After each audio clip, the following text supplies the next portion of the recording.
Maior. Tom Maior. Só para o pessoal que chegou agora entender, né? Porque você tá aí me dando essa pitadinha, é porque o time do pessoal, o time do Vinícius, pessoal, perdeu ontem, então ele tá muito assim agitado. Mas calma, Vinícius, tudo tem dois lados, seja resiliente, sempre. A gente pode aprender com tudo nessa vida, tá bom?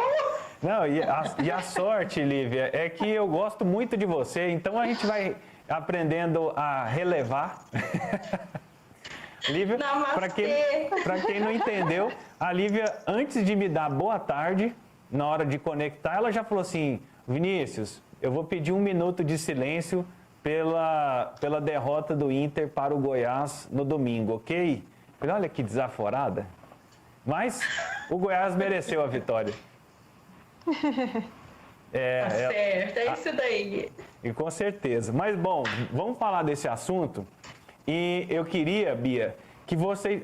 O termo resiliência, ele tá na ponta da língua de um monte de gente e fala assim, seja resiliente. Ela é o primeiro conselho que todo mundo dá. Uhum. O que significa a resiliência e como ela... Vou usar um pleonasmo vicioso. Como ela evolui para a evolutiva? Legal. Então, a resiliência há mais de 20 anos, ela acabou vindo da engenharia para o comportamento humano, né? Então, originalmente, a resiliência é um estado, né, uma qualidade dos materiais físicos. Né? Então, no caso de arquitetura, de engenharia, né? Então você tem que usar materiais num prédio, por exemplo, para lidar com o vento, com as chuvas e tudo mais. Então, com abalos sísmicos, por exemplo, em países que tem tudo mais. Então, você precisa de materiais que, após sofrer alguma pressão, algum desgaste, volte a seu estado original. Então, ele veio da engenharia para o comportamento humano. Então, há mais de 20 anos, a gente trouxe o conceito de resiliência para dentro das organizações e a gente começou a trabalhar a questão da competência resiliência, que é o quê? É após você sofrer pressões, viver situações mais difíceis, situações eventualmente até trágicas, você voltar ao seu estado original, né? Então, é este o conceito da resiliência. A resiliência evolutiva surgiu há pouco tempo, que é não só voltar ao estado original, mas voltar melhor do que se era. Esse é o conceito da resiliência evolutiva. O que significa, basicamente, Lívia e Bia, cair para cima. Cair para cima. E no caso do futebol, no caso do seu time, né? Esperamos que ele não só volte ao estado original no próximo, como ele deu uma goleada no concorrente, no adversário.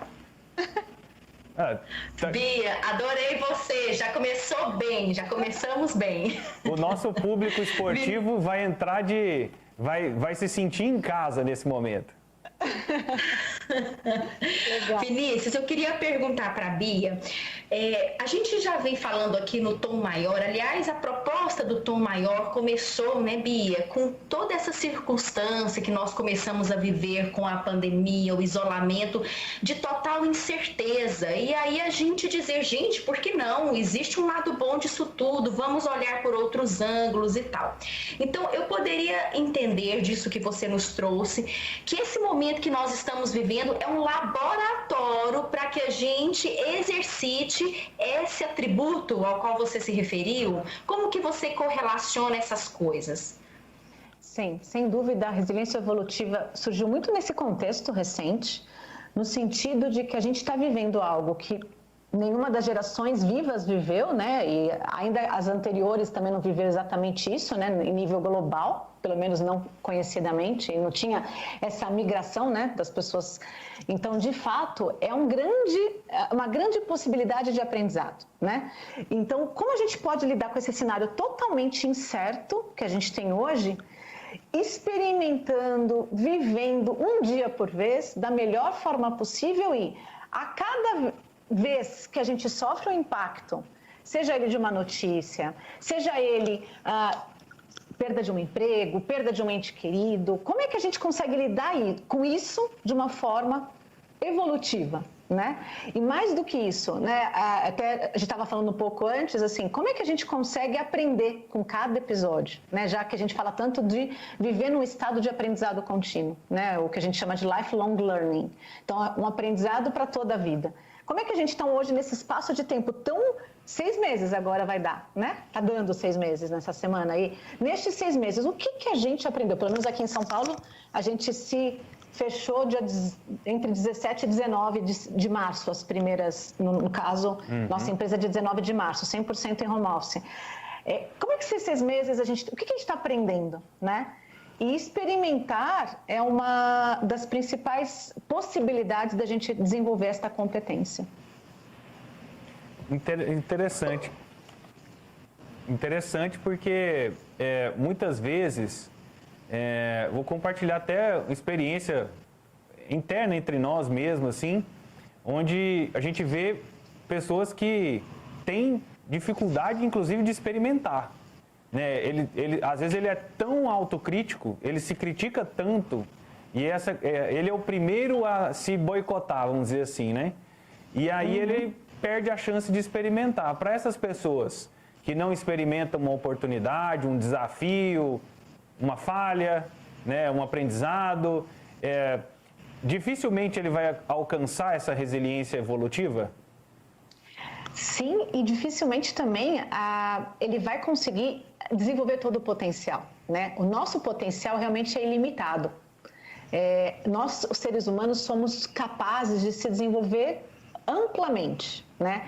E como o nosso potencial é limitado, se a gente não experimenta coisas novas, se a gente não se dá a oportunidade de saber, na experiência, o que a gente realmente é bom, o que a gente não é tão bom, e naquilo que a gente não é tão bom, se a gente quer ou não desenvolver ou não, ou vamos para outro lado, né?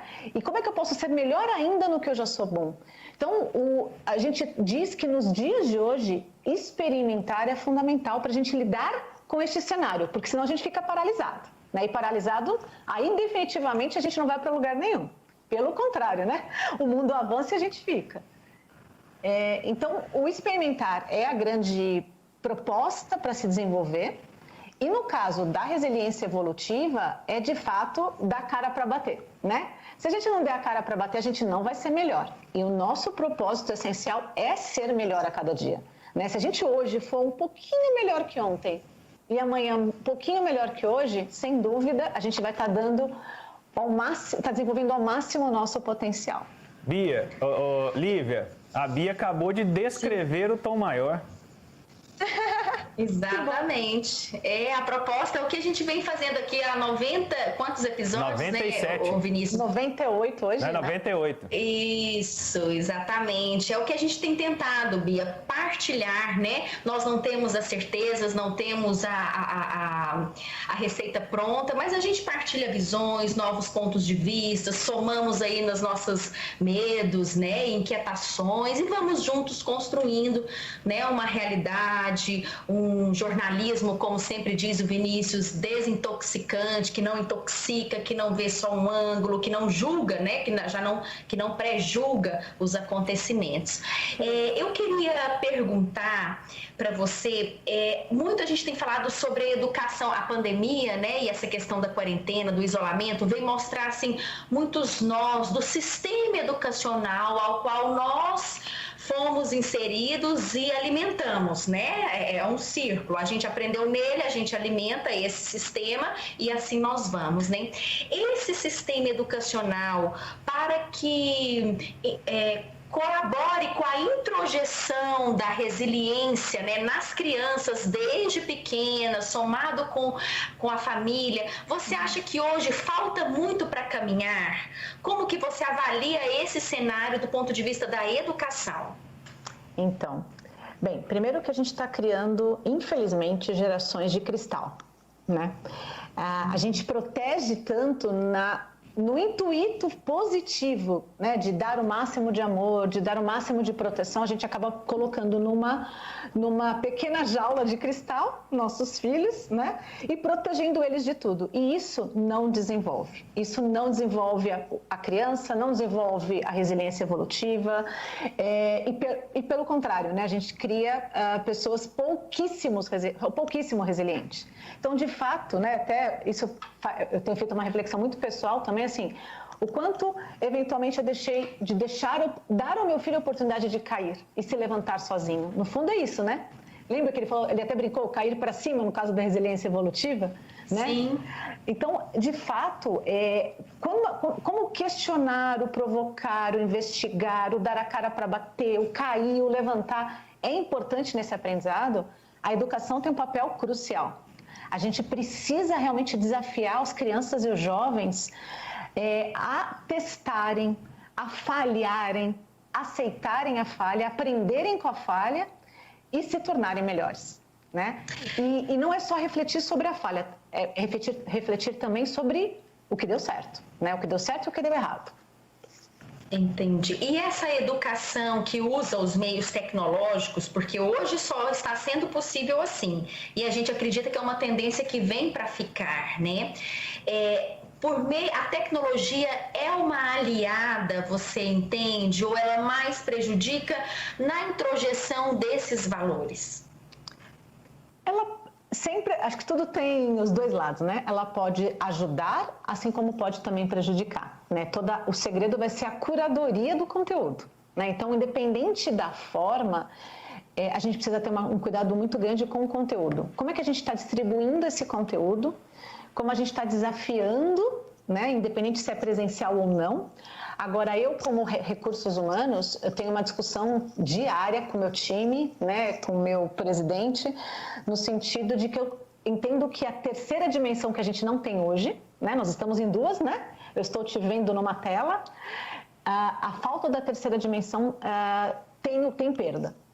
Então, acho que assim, existe sim também uma necessidade da gente voltar, de fazer um mix disso tudo, né? Então, embora eu tenha dito a curadoria é fundamental, né?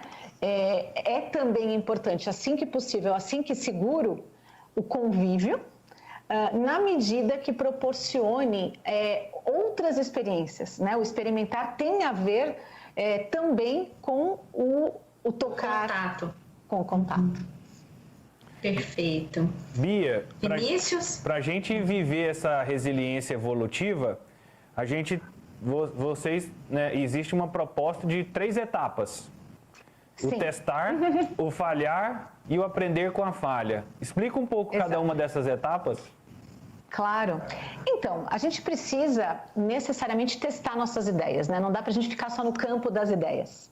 A gente precisa testar, sejam ideias puras, e aí é o que, por exemplo, o Tom Maior faz, né? Então, essa discussão mais ampla, sem pré-julgamento, de cada um colocar suas ideias e aí cada um trabalhar a partir do seu ponto de vista, assim como as ideias que são concebidas de produtos, de serviços, né? Então, a gente tem que, de fato, se colocar à prova, dar a cara para bater. Isso é o testar, né? Antes de aprender com a falha, então, você tem o quê? Você tem o falhar. Né? Hoje a gente diz que o falhar é uma grande possibilidade de acelerar o desenvolvimento e a inovação, em especial. Né?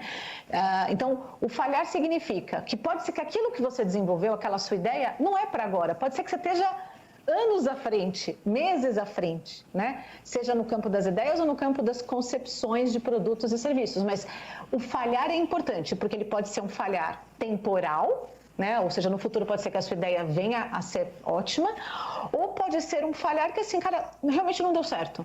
Eu fui fazer um bolo, vamos pegar o meu caso de domingo, eu fui fazer 2 pizzas. As 2 pizzas eu não tinha os ingredientes completos. Uma eu eu adaptei, mais ou menos, a segunda eu não adaptei nada. E aí você fala, e agora? E no fim, a segunda que eu não consegui adaptar, fiz com menos recursos, deu muito mais certo.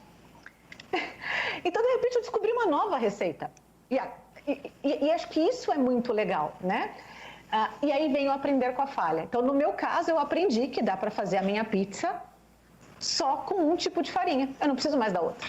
que era um trabalho, porque não existe pronta. Eu tinha que moer, tinha que... Agora não. Já descobri que a pizza fica muito mais gostosa só com uma das farinhas. E tá resolvido.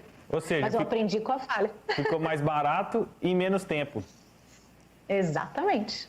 Porque eu não preciso pesar, não preciso moer, não preciso... Maravilha! Bia, e que dica?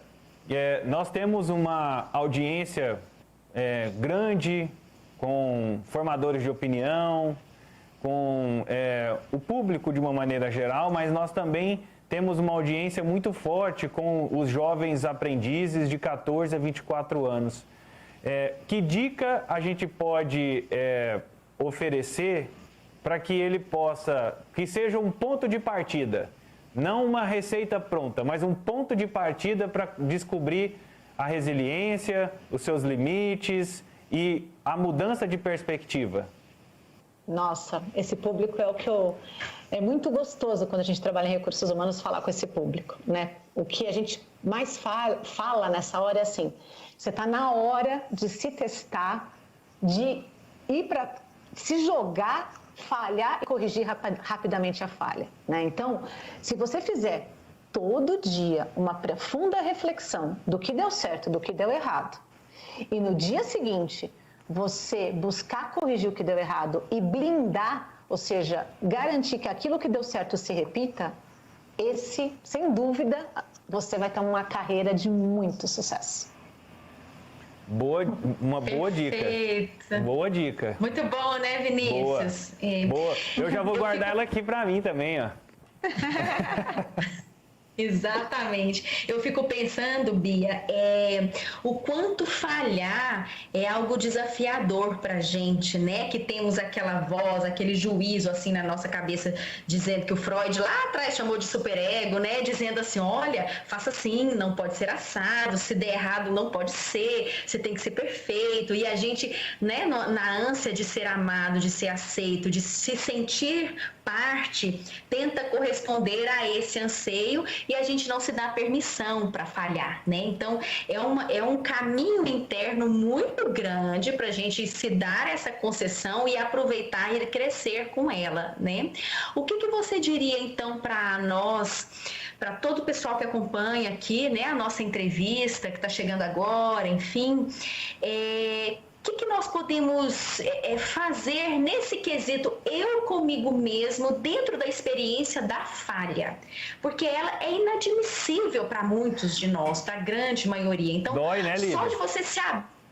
Dói, né? Falhar dói. Dói demais, é eu negar o amor, porque eu recebo amor quando eu correspondo na perfeição. Então, quando eu falho, é como se eu estivesse negando, né, esse amor. E aí a gente está colocando do ponto de vista do psiquismo, desse aparelho psíquico nosso, né? Então, o que você diria para o pessoal, para a gente começar a olhar para isso, a olhar além, ver que tem camadas além, né, dessa performance nossa, dessa máscara, que a gente está no mundo para viver, que ela nos ajuda a estar no mundo. O que você diria para nós? Então, primeira coisa é você reconhecer quando vem essa vozinha te criticar, porque no fundo é você, né? É a sua autocrítica, ela é o começo de tudo. Né? Então, muitas vezes a gente acha que o outro espera de nós algo, quando na verdade talvez ele nem espere ou ela não espere. Né? E acho que no fundo é a gente se criticando. Então, a partir do momento que você já começa aquela vozinha a dizer, Lívia, olha o português, olha o S, olha a câmera, olha o ângulo, olha, né, a luz. Você dar um nome a isso, a gente chama isso de agilidade emocional, né? Então, assim, você está sentindo que está vindo aquela vozinha, você já fala assim, dá um nome para sua vozinha, no meu caso é a Cri-Cri, tipo assim, ela vem a Cri-Cri. Eu já mentalmente já dou um alerta, ela vem a Cri-Cri, e eu tento colocá-la no lugar dela, que é suspenso, né? Então, assim, ó, vai para lá, deixa eu me entregar para poder aprender com essa falha, deixa eu me entregar, ser quem eu sou, do jeito que eu sou. No fim do dia eu faço uma reflexão que eu podia ter sido melhor, mas por hora, deixa eu performar. Porque no fundo é isso, a gente já está preparado. A gente já está preparado, né, para aquilo que a gente está vivendo aqui agora. Claro que eu posso ser melhor amanhã, posso, mas eu preciso parar, refletir e ver o que eu vou fazer para amanhã. Para hoje, você está no seu melhor. Aceite. E aí, ó, segura lá a sua vozinha, deixa ela de ladinho um pouquinho, lembra dos seus valores, né? Agilidade emocional é isso, você dá um nome, percebe que está vindo aquela vozinha, dá um nome para aquilo, para colocar na consciência que você está no comando e não ela. E na sequência, falar, tá bom, como é que eu vou agir diante dos meus valores? Então, se eu sei que eu estou preparada para estar aqui com vocês, eu estou aqui com vocês. Então, assim, amiga, fica aí, eu vou dar o meu melhor. Este é o meu valor, no meu caso, né? Então, no meu caso é um comprometimento, no meu caso um outro valor é aprendizado contínuo. Então, assim, se eu sei que é isso, eu sei que amanhã eu vou ser melhor. Para hoje, tá tudo certo. Maravilha, adorei, obrigada, Bia. Vinícius, tá vendo, né? Aquela voz, a gente sempre fala aqui, coloca a voz no lugar dela, tira o chicote daqui, deixa ele no lugar dele. Eu gostei, eu vou pensar num nome para minha vozinha. Essa voz que vem aí. Bia, legal. Muito obrigado pela participação, por compartilhar suas experiências e nos ajudar a levar um pouco mais de orientação a todos os nossos ouvintes, telespectadores e também seguidores aqui do Sagres em Tom Maior. Eu que agradeço a oportunidade. Muito obrigada. Sucesso. Um beijo. Muito obrigado. Essa é a Bia Nóbrega. Ela é coach, mentora, palestrante, conselheira, executiva há mais de 22 anos na área de recursos humanos, empresas líderes dos seus setores e atualmente acumula em sua posição executiva a experiência do cliente. Graduada em psicologia e tal, e além de tudo, muito bem-humorada. Então foi... E hoje é o dia do cliente, viu? Aproveitando... É verdade. A gente estamos comemorando o dia do nosso cliente. Parabéns a todos os clientes que são a nossa razão de existir, né? Com certeza. Na nossa razão aqui, os clientes são a nossa audiência, né? Uma parte dos nossos clientes são a nossa audiência. Então, é muito bacana o tema de hoje. Você vai poder conferir no nosso canal do YouTube, né? Em breve, hoje a gente já trabalha para colocar a edição dessa entrevista para que você possa acompanhar, ou então acompanhe a nossa live completa aqui no Sagres em Tom Maior, no nosso canal no YouTube e também no sagresonline.com.br. Bom,